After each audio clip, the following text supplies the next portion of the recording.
साईं राम प्यारे बच्चों, आज हम यहाँ पर हमारी हिंदी अविरल की पुस्तक का एक नया पाठ आज हम यहाँ पर पढ़ेंगे।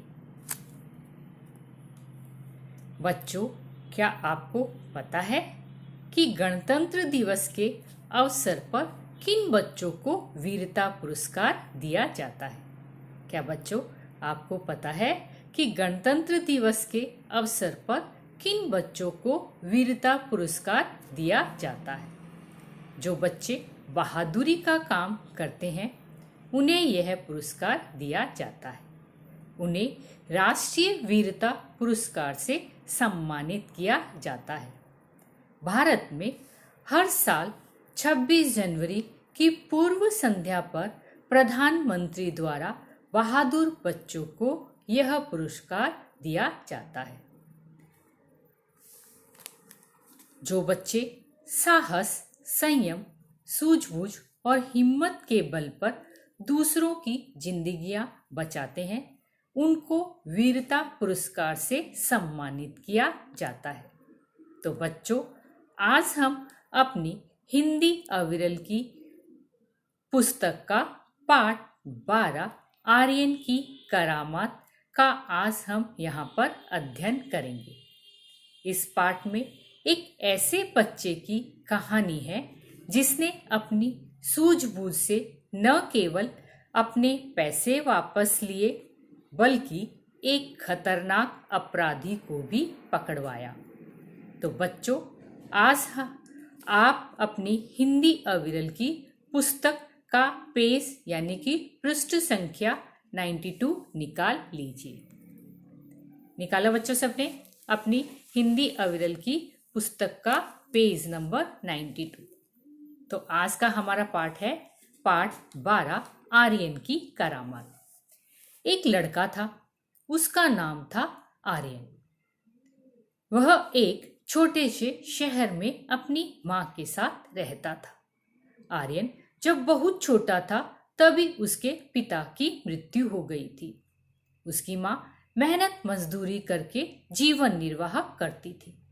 यहाँ पे एक लड़का था, उसका नाम आर्यन था। जैसे आपका भी एक नाम है, वैसे ही एक लड़का था, उसका नाम था आर्यन था। वह एक छोटे से शहर में अपनी माँ के साथ रहता था। जब आर्यन बहुत छोटा था तब उसके पिता की मृत्यु हो गई, यानी उसके पिता का देहांत हो गया। जो आर्यन की जो माँ है वो मेहनत मजदूरी परिश्रम करती थी, मेहनत करती थी, काम करती थी और अपने बच्चे यानी कि आर्यन का लालन पालन करती थी, अपना जीवन निर्वाह करती थी। शब्दों का अर्थ जान लेते हैं।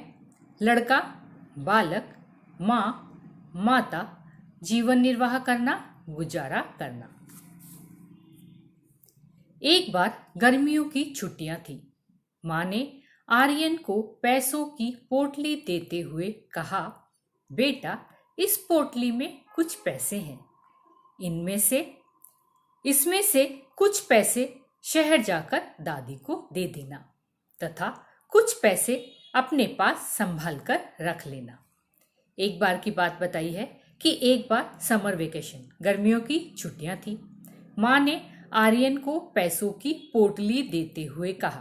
पोटली किसे कहते हैं? एक कपड़ा रहता है, उसमें पैसे डाल देते हैं और उसको बांध देते हैं, तो वह क्या बन जाती है? पोटली। तो एक बार गर्मियों की छुट्टियां थी। माँ ने आर्यन को पैसों की पोटली देते हुए कहा, बेटा, इस पोटली में कुछ पैसे हैं। आर्यन की माँ ने आर्यन को कुछ पैसे एक पोटली में रखकर दिए और कहा कि इसमें कुछ पैसे हैं। इसमें से कुछ पैसे शहर जाकर अपनी दादी को दे देना। कि तुम शहर जा रहे हो, अपनी दादी के पास जा रहे हो, ये पैसों की पोटली है, इसमें कुछ पैसे हैं और ये कुछ पैसे इसमें से आप अपनी दादी को दे देना और कुछ पैसे आप संभाल कर रख लेना। आर्यन ने पैसों की पोटली जेब में रख ली। माँ ने उसे रेलगाड़ी में बिठाते हुए सभी हिदायतें दी। आर्यन मुस्कुराकर बोला, माँ, मैं आपकी सभी बातों का ध्यान रखूंगा। रेलगाड़ी धीरे धीरे चलने लगी। माँ ने उससे विदा ली। जब आर्यन ने क्या किया, पैसों की पोटली संभाल कर अपने जेब में रख ली, अपने पॉकेट में रख ली। माँ ने उसे रेलगाड़ी में बिठाते हुए सभी हिदायतें दी, सभी शिक्षा दी, सीख दी। माँ ने उसे, आर्यन को रेलगाड़ी में बिठाया और सभी सारी बातें उसे बताई। आर्यन मुस्कुराकर बोला। आर्यन अपनी माँ को हंसते हुए कहता है, माँ मैं आपकी सभी बातों का ध्यान रखूंगा। वह माँ से कहता है कि माँ आपने मुझे जो सीख दी, जो बात बताई, मैं उन बातों का ध्यान रखूंगा। रेलगाड़ी धीरे धीरे चलने लगी। रेलगाड़ी का समय हो गया। रेलगाड़ी जो है वो धीरे धीरे चलने लगी। माँ ने उससे विदा ली। जब रेलगाड़ी चलने लगी तो माँ ने उससे विदा ले ली। रेलगाड़ी में बैठकर आर्यन बहुत प्रसन्न था। यह उसकी जिंदगी का पहला समय था जब वह रेलगाड़ी में अकेले बैठकर दूसरे शहर जा रहा था। तभी उसे माँ की दी हुई हिदायतें याद आ गई। उसने पोटली को कसकर पकड़ लिया। अभी जैसे ही रेलगाड़ी धीरे धीरे चलने लगी, माँ ने उससे विदा ले ली। आर्यन जो है वो रेलगाड़ी में बैठकर बहुत प्रसन्न यानी बहुत खुश हो रहा था। यह उसकी जिंदगी का पहला समय था। वह अपनी लाइफ में पहले बार रेलगाड़ी में अकेले सफर कर रहा था, जब वह रेलगाड़ी में अकेले बैठकर दूसरे शहर जा रहा था। यह उसकी जिंदगी का पहला समय था जब वह एक शहर से दूसरे शहर वह रेलगाड़ी में अकेले बैठकर सफर कर रहा था। तभी उसे माँ की दी हुई हिदायतें याद आ गई। जैसे ही वह रेलगाड़ी में बैठा और वह बहुत खुश था, और तभी उसकी माँ ने जो उसे बात बताई थी, उस बात को, हिदायतें उसे याद आ गई और उसने उस पोटली को कसकर पकड़ लिया। शब्दों का अर्थ जान लेते हैं। हिदायत यानी आदेश देना, सीख देना। प्रसन्न, खुश होना। आर्यन के पास ही एक आदमी बैठा था। उस आदमी ने टोपी पहनी हुई थी। थोड़ी ही देर में आर्यन को नींद आने लगी, परंतु उसने सोचा कि वह पोटली को संभाल कर रखेगा और जब वह टोपी वाला अगले स्टेशन पर उतर जाएगा तभी सोएगा। अभी आर्यन बैठ गया ट्रेन में और बहुत खुश हो रहा था और माँ की दी हुई हिदायतें उसे याद आ गई, तो उसने पोटली को कसकर पकड़ लिया। और आर्यन के पास रेलगाड़ी में एक आदमी बैठा हुआ था। उस आदमी ने टोपी पहनी हुई थी।